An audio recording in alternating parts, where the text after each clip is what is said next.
Before we step into this darkness, hit subscribe, like the video, and drop a comment if you think you could survive 24 hours completely alone, because what you about to hear will make you question everything you thought you knew about isolation. The hallway camera caught it first. At 2:17 a.m., the red light above cell 47 flickered on, signaling distress. Inside North Ridge Correctional Facility's special housing unit, the silence was thick enough to feel. Concrete walls absorbed every whisper. Steel doors swallowed every sound. Solitary confinement wasn't just punishment here, it was control. Officer Daniel Mercer was the first to respond. He had worked the isolation wing for 9 years, long enough to recognize the difference between a staged outburst and something real.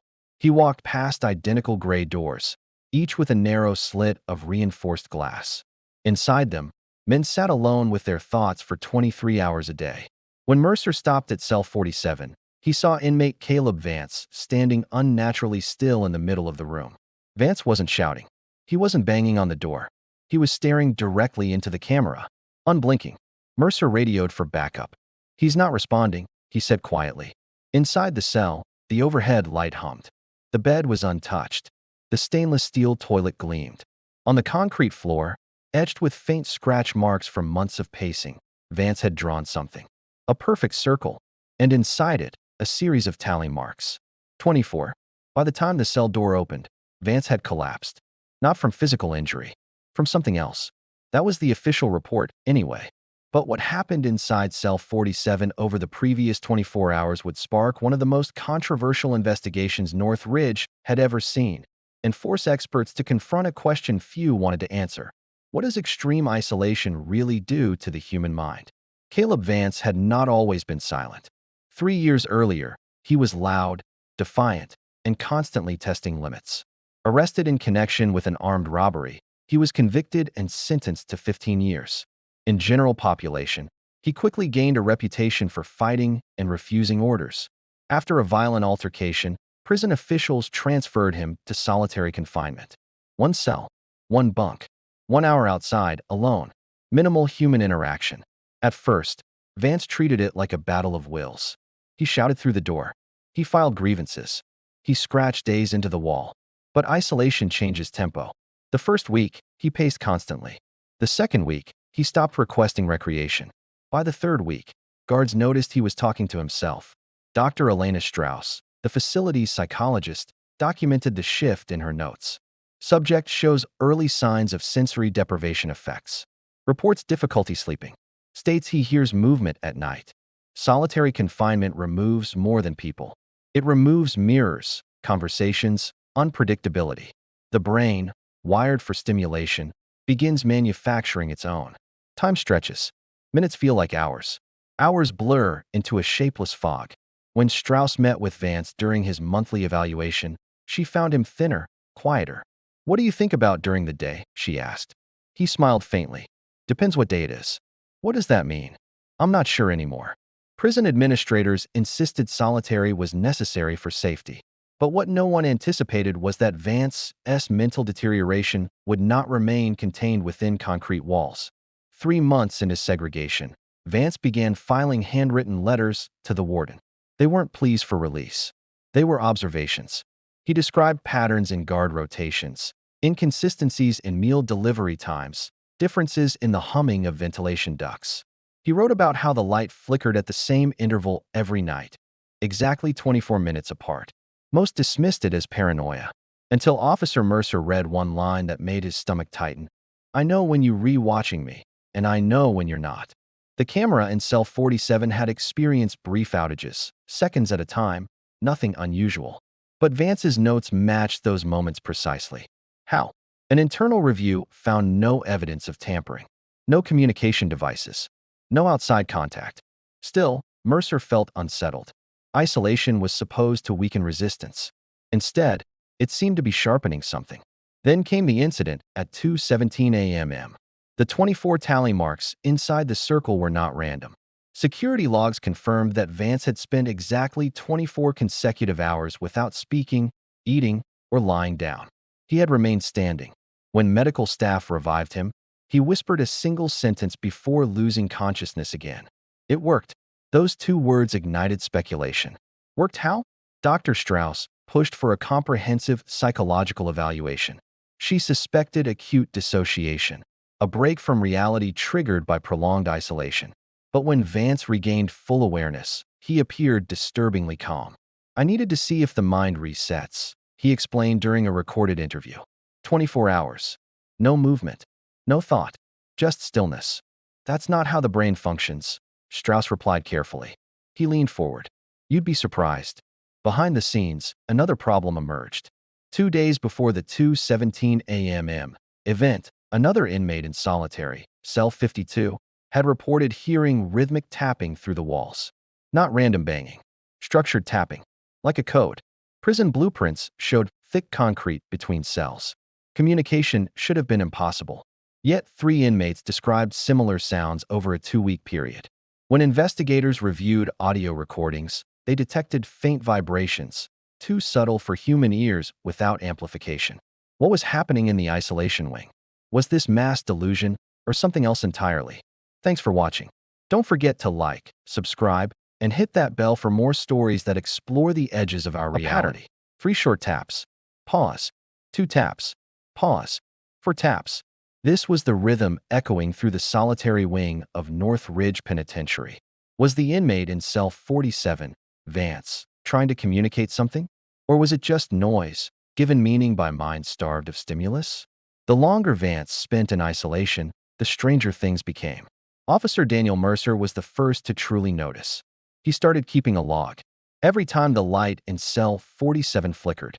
Every time Vance refused a meal. Every time he just stood, completely motionless, in the center of his cell for hours.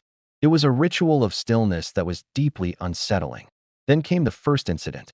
At exactly 2:17 a.m., Mercer, watching the monitor, saw Vance standing inside a perfect circle etched into the concrete floor. Where did it come from?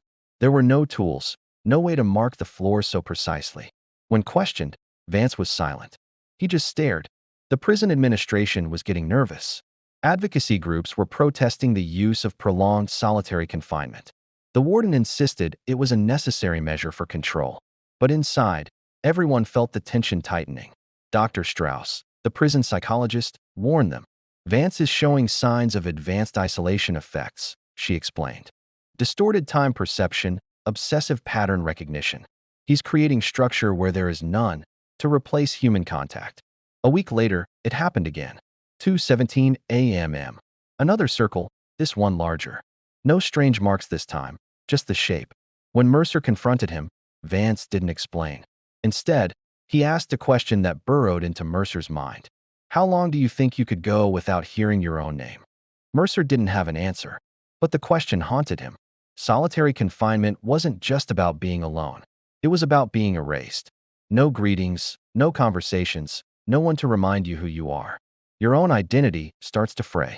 Then, a maintenance check uncovered something impossible. In the ventilation crawl space directly above cell 47, hidden behind a loose panel, was a small, sharpened piece of metal. It wasn't big enough to be a weapon, but it was deliberately placed. Surveillance showed no one had been in that crawl space for weeks. No guards were missing tools, and no inmate could possibly get up there. How did it get there? When they showed it to Vance, his response was a soft, chilling whisper. I told you. I know when you're watching me. The investigators were stumped. Either someone was moving through secure areas like a ghost, or Vance, locked in a concrete box, had found a way to manipulate the world outside his cell. Driven by an obsession to understand, Mercer re-watched the surveillance tapes, frame by painstaking frame. He spotted it, a detail everyone else missed. During each 2:17 a.m. event, the camera in cell 47 glitched. Not for a second, but for exactly 3 frames. A flicker almost too fast for the human eye to register. But enough time. Enough time for what? The next night, Mercer decided to find out. Without telling anyone, he positioned himself outside cell 47 just before 2:15 a.m. He waited in the echoing silence. Through the slot, he saw Vance standing in the center of the circle again. At exactly 2:17, the overhead light flickered. The camera's red indicator blinked off. The cell was plunged into absolute darkness for a fraction of a second. And in that moment of black, Mercer heard it. A faint scraping sound, coming from above. When the lights came back on, Vance was no longer in the circle. He was standing at the cell door, looking right at Mercer. And he was smiling. On the floor where Vance had just been standing, something new was etched into the concrete. Not a circle, not a random mark. A name, Daniel Mercer. The next morning, they unlocked the crawl space above cell 47. And what they found inside changed everything. The sharpened piece of metal was gone. In its place, arranged in a neat pile, were 3 small, gray pebbles. And next to them, scratched into the dust, were the words, "In the deepest, darkest corner of Blackwood Penitentiary, there's a cell known as the Void. It's solitary confinement, reserved for the absolute worst of the worst. But its current resident, a man known only as Silas, isn't just another inmate. He's an enigma, a ghost in the system who seems to bend the prison to his will from inside a 6 by 9 foot concrete box." It started subtly. A flickering light bulb in the hallway outside his cell would die the moment a new, overzealous guard started his shift. Coincidence, they said. Then, the warden's coffee maker, a brand new model, mysteriously short-circuited right after he denied Silas's request for a book. Again, just bad luck. But the incidents kept piling up, each one a little too convenient, a little too precise. The guards whispered about him in the mess hall. They said Silas could hear everything. One guard, a rookie named Miller, joked to his partner that the meatloaf tasted like cardboard. The very next day, the kitchen received an anonymous tip about a health code violation, leading to a surprise inspection that shut them down for a week. Miller's partner swore he saw a faint smile on Silas's face as they passed his cell later that day. Dr. Eris Thorne, the prison psychologist, was a man of science and reason. He dismissed the stories as prison folklore, a way for the guards to cope with the stress of their jobs. He decided to study Silas, to unravel the myth. His first session was through a steel door with a small food slot. "Silas," Dr. Thorne began, "they say you're causing trouble. Care to comment?" Silence. Thorne continued, mentioning the broken coffee maker, the health inspection. He laid out the events logically, dismissing them as a series of unfortunate coincidences. From inside the cell, a low, raspy voice finally spoke. "Coincidence, doctor? Or a consequence? Tell me, how is your daughter's pet hamster, Whiskers?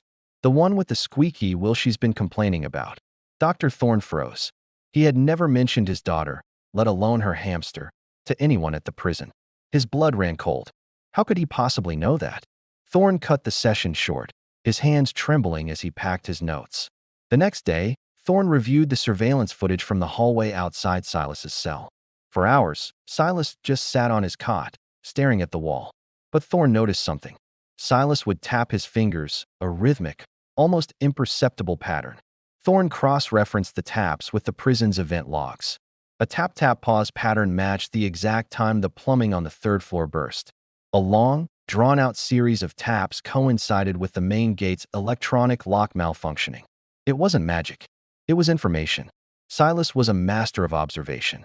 He listened to the guards' footsteps, their conversations, the very hum of the building's electricity. He learned the prison's rhythms, its weaknesses. The flickering light bulb? He'd noticed the guard's heavy tread caused a vibration that shook the old fixture. He just had to tap on the wall at the right moment to finish the job. The coffee maker? He'd overheard the warden complaining about a recent power surge and knew the cheap appliance would be vulnerable. But how did he know about the hamster?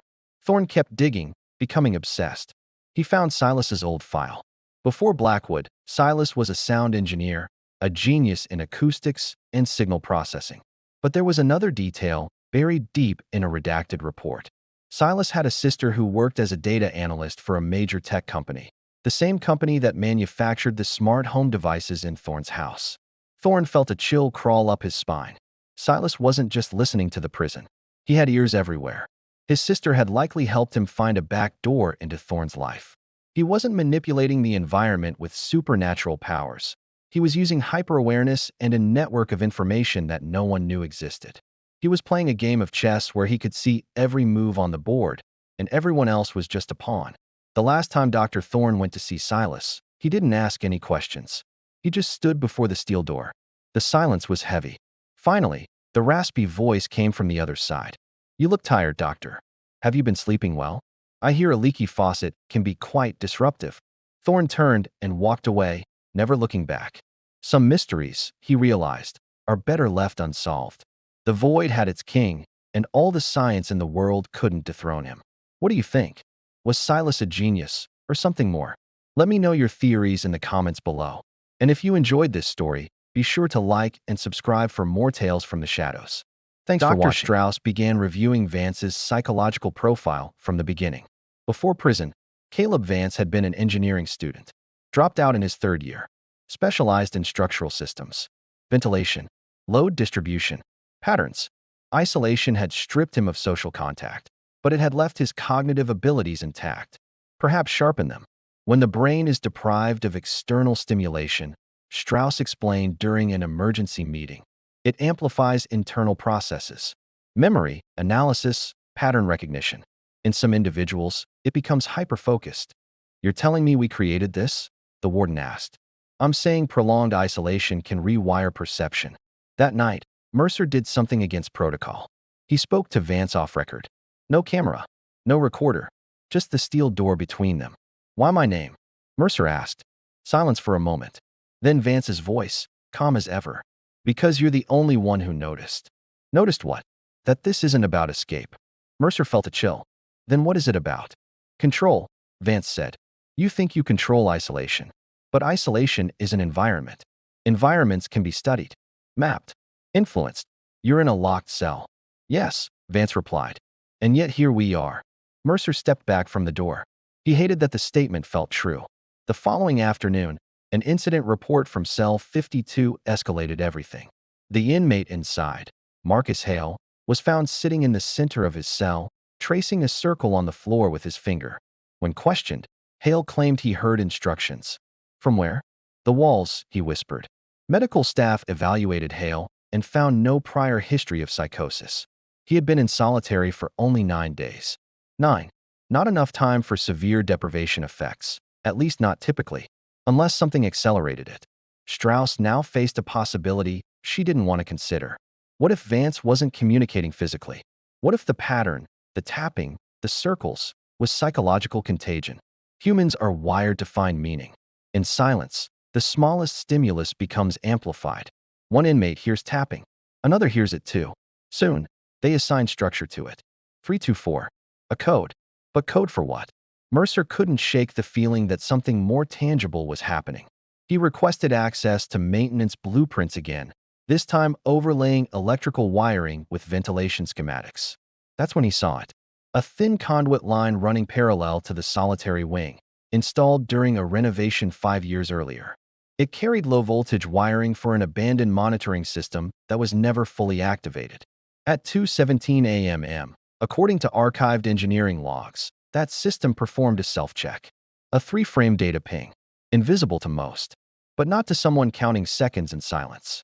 If Vance had discovered that electrical rhythm, he could time movement precisely within the blind spot. But movement of what? He had no tools, no access. Unless the tool wasn't for cutting metal, unless it was for scraping concrete. Mercer rushed back to cell 47. He examined the floor closely, beyond the circles, beyond the name. Near the edge of the wall, almost invisible, was a thin line carved into the concrete. Following it with his eyes, he realized it wasn't random. It traced the outline of the cell's structural seams. Vance had been mapping stress points, mapping the cell itself. You're not planning to break out, Mercer said later, standing at the door again. No, Vance replied. Then why map it? Because if you remove everything from a person except walls, Vance said softly, the walls become the world. Mercer felt something shift inside him. What happens after 24 hours? He asked. Vance's gaze sharpened. You stop fearing the silence.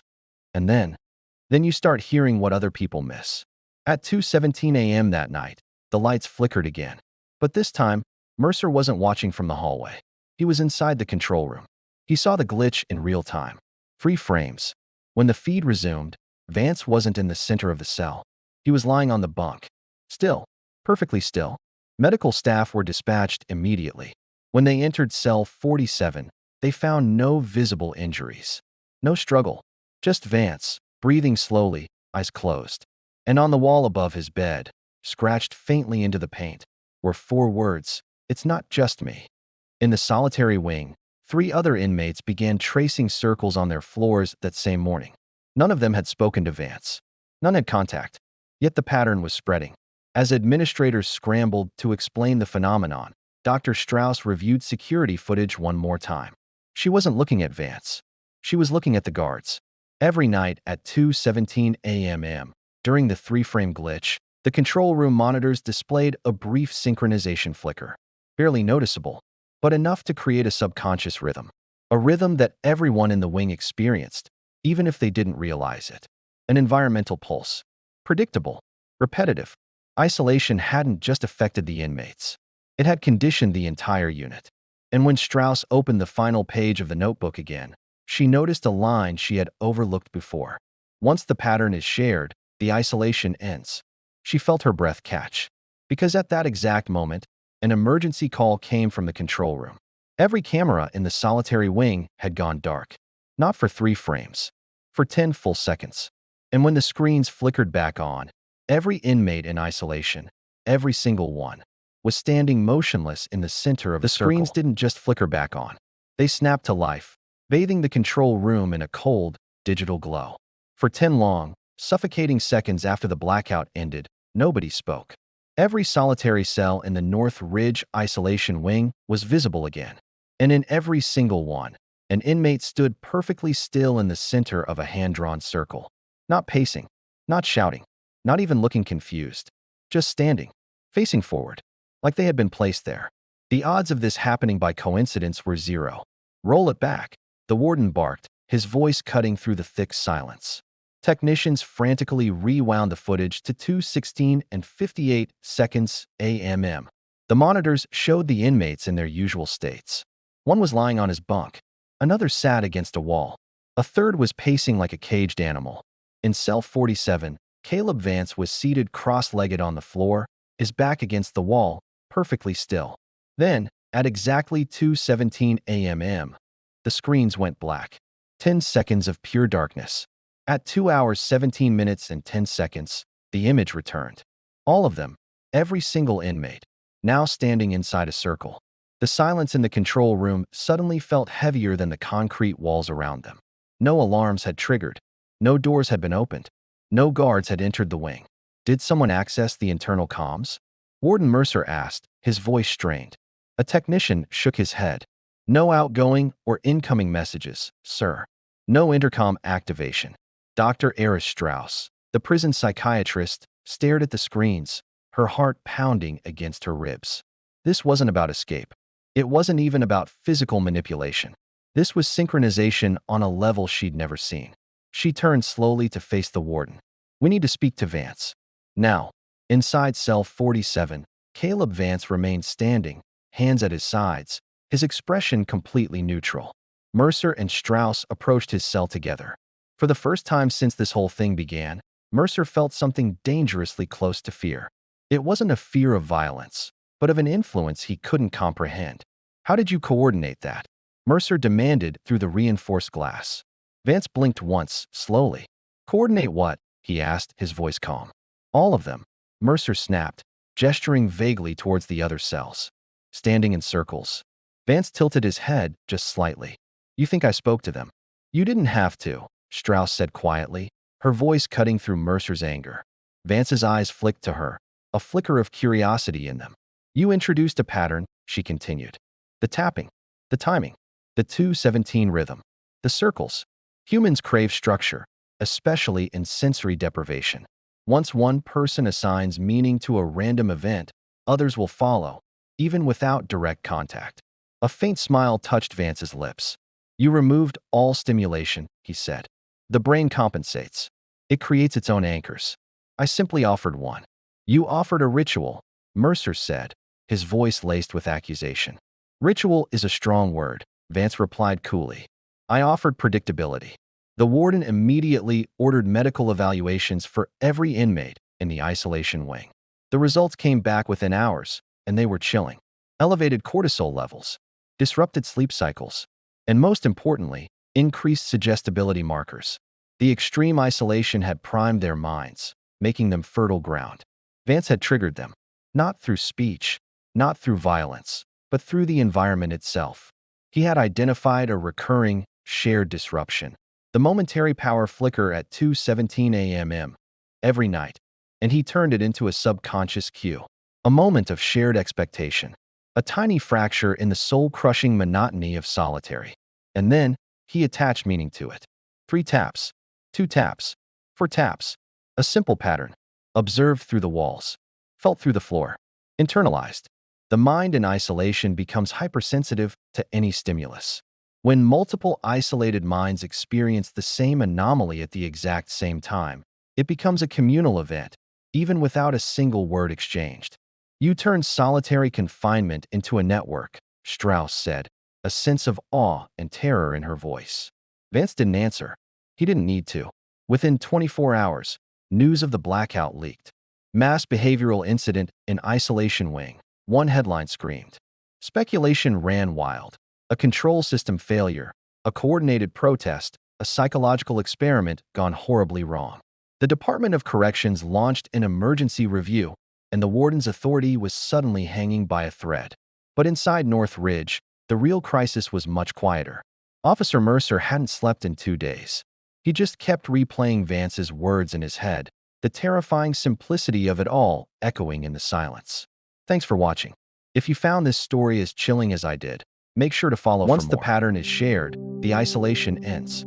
Solitary confinement was designed to do one thing: separate, to create silence, disconnection. But what if isolation didn't eliminate connection?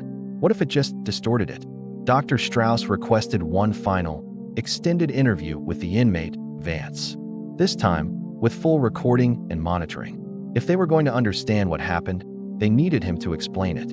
He agreed, without hesitation. They moved him to a secure interview chamber, still isolated, but under direct observation. You weren't trying to escape, Strauss began. No, you weren't trying to incite violence. No, then what was the objective? Vance folded his hands neatly on the table. You study the effects of isolation, he said. I experienced them. I wanted to test the threshold. Threshold of what? Shared perception. Strauss leaned forward. You engineered a synchronized behavioral response without any communication. Yes. How? Predictable anomaly, he replied. Every system has one. In here, it was 2:17 a.m. A pulse no one noticed consciously, but everyone felt. I amplified it. Through tapping. Through attention, Vance corrected.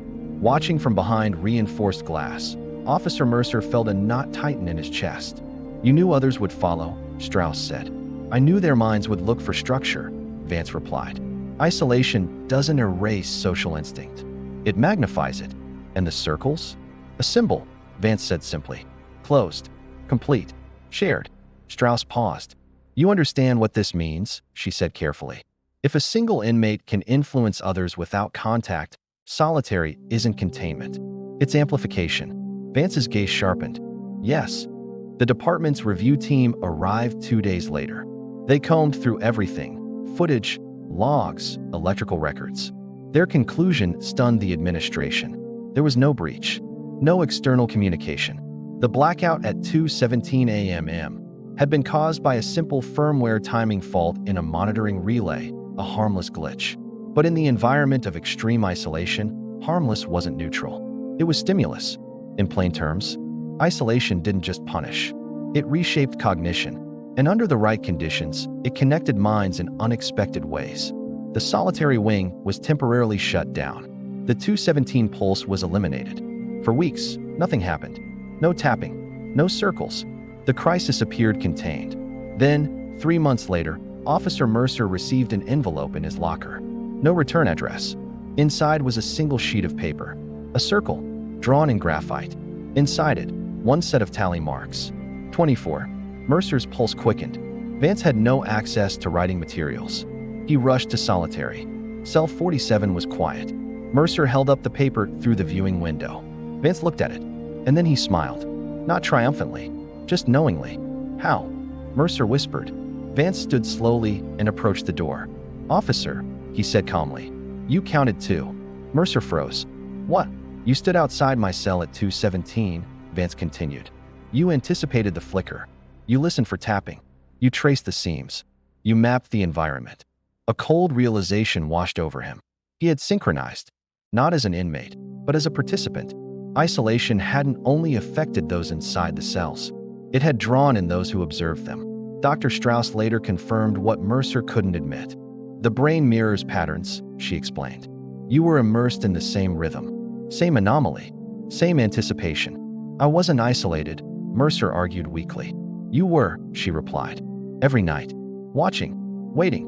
Alone. The envelope had no fingerprints, but the timing was precise.